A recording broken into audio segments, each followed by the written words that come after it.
सुबह सुबह माँ का नंबर मोबाइल स्क्रीन पे देख दिव्या का दिल एक बार तो घबराहट से भर उठा। हेलो माँ, क्या बात है, इतनी सुबह सुबह आपने फोन किया?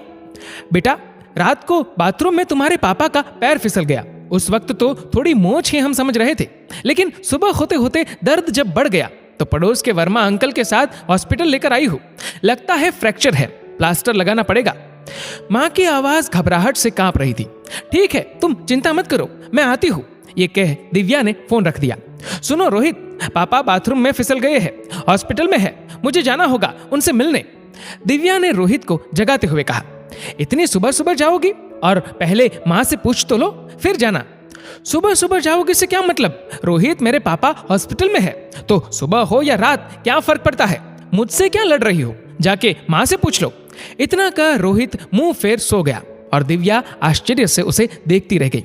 एक बार भी रोहित ने पापा के बारे में नहीं पूछा, कैसे गिरे, कितनी चोट आई, बस कह दिया माँ से पूछ कर जाना। जल्दी से नहा धो के दिव्या नीचे गई। देखा तो माँ जी सोफे पे बैठी थी। माँ जी, मेरी माँ का फोन आया था, पापा बाथरूम में फिसल गए हैं, मुझे जाना होगा। माँ अकेली घबरा रही होगी। अभी पिछले हफ्ते भी तो गई थी मायके, आज फिर से जाना है? और इतनी सुबह कौन जाता है मायके? माँ जी, मैं कोई घूमने नहीं जा रही, मेरे पापा हॉस्पिटल में भर्ती है, मेरी माँ अकेली है, इसलिए जा रही हूँ। दिव्या का इतना कहना था कि माँ जी ने अपना प्रलाप शुरू कर दिया। सिर्फ माँ बाप को ही देखना और उनकी ही सेवा करनी थी तो शादी क्यों की बहू? कभी हमारी और इस घर की भी चिंता कर लिया कर। जब देखो मायके जाने के बहाने तैयार रहते हैं, कभी पापा हॉस्पिटल में है तो कभी माँ बीमार है। कैसी बात कर रही है माँ जी? आपको क्या लग रहा है मैं अपने पापा की बीमारी या अपनी माँ की बीमारी का बहाना कर अपने मायके जाती हूँ? आपको विश्वास नहीं तो मेरी माँ से बात कर लीजिए, फिर तो तसल्ली हो जाएगी आपको। इसलिए ऐसी लड़की से शादी के खिलाफ थी मैं, जिसका कोई भाई नहीं। लेकिन रोहित जिद करने लगा, शादी करूंगा तो दिव्या से करूंगा। अब देखो कैसे कैसे झूठ बोल जब तब मायके निकल जा रही है। अब तो बस तुम्हें और तुम्हारे मायके प्रेम को हमें बर्दाश्त करना ही होगा, और कर भी क्या सकते हैं। क्या कहा माँ जी आपने? आप मुझे बर्दाश्त कर रही है? ऐसा कौन सा फर्ज इस घर का है जिसे मैंने पूरा नहीं किया? और आपके बेटे से शादी कोई मैंने जबरदस्ती नहीं की है। जब आपको पहले से पता था मैं अकेली संतान हूं, मेरा कोई भाई या बहन नहीं है, फिर क्यों करवाई आपने अपने बेटे की शादी मुझसे? दिव्या का इतना कहना था कि सासू माँ जोर जोर से रोने लग गई। बाहर की आवाज सुन रोहित भी कमरे से निकल आया। ये क्या सुबह सुबह शोर मचा रखा है? देख ले रोहित, अपने बीवी को मेरे से बहस में लगी है। बिना कुछ जाने समझे रोहित भी दिव्या पे चीखने लगा। मेरी माँ से ऐसे बात करने की हिम्मत कैसे हुई तुम्हारी? देखिए रोहित, मेरे पास आप दोनों से बहस करने का समय नहीं है। मेरे पापा को मेरी जरूरत है, और ये बात तो सबको पहले से पता थी। मेरा कोई भाई नहीं है और मेरे माँ पापा की जिम्मेदारी मेरी है। इस उम्र में मैं उन्हें कैसे अकेला छोड़ दूं?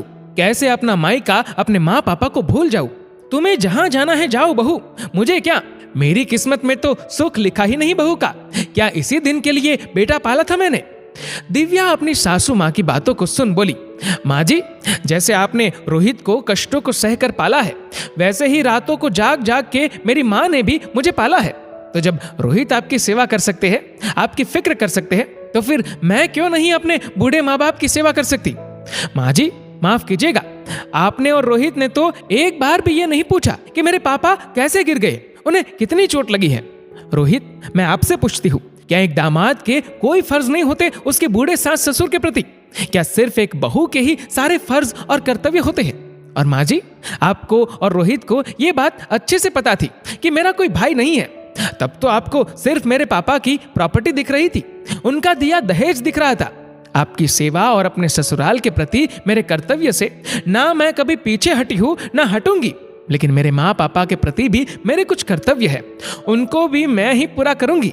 आप दोनों को जो सोचना हो सोचे। इतना कह दिव्या निकल गई अपने पापा के पास। लड़का हो या लड़की, माता पिता दोनों के समान होते हैं। फिर एक लड़की शादी के बाद अपने मायके के फर्ज क्यों नहीं निभा सकती? आपकी इस वीडियो के बारे में क्या राय है? नीचे कमेंट करके जरूर बताएगा। और अगर आपको वीडियो अच्छा लगा हो तो इस वीडियो को लाइक करेगा, शेयर करेगा ज्यादा से ज्यादा लोगों तक। और ऐसे ही और भी इंस्पिरेशनल वीडियोस के लिए सब्सक्राइब करें हमारे यूट्यूब चैनल को और फेसबुक पर फॉलो करें हमारे पेज को। धन्यवाद।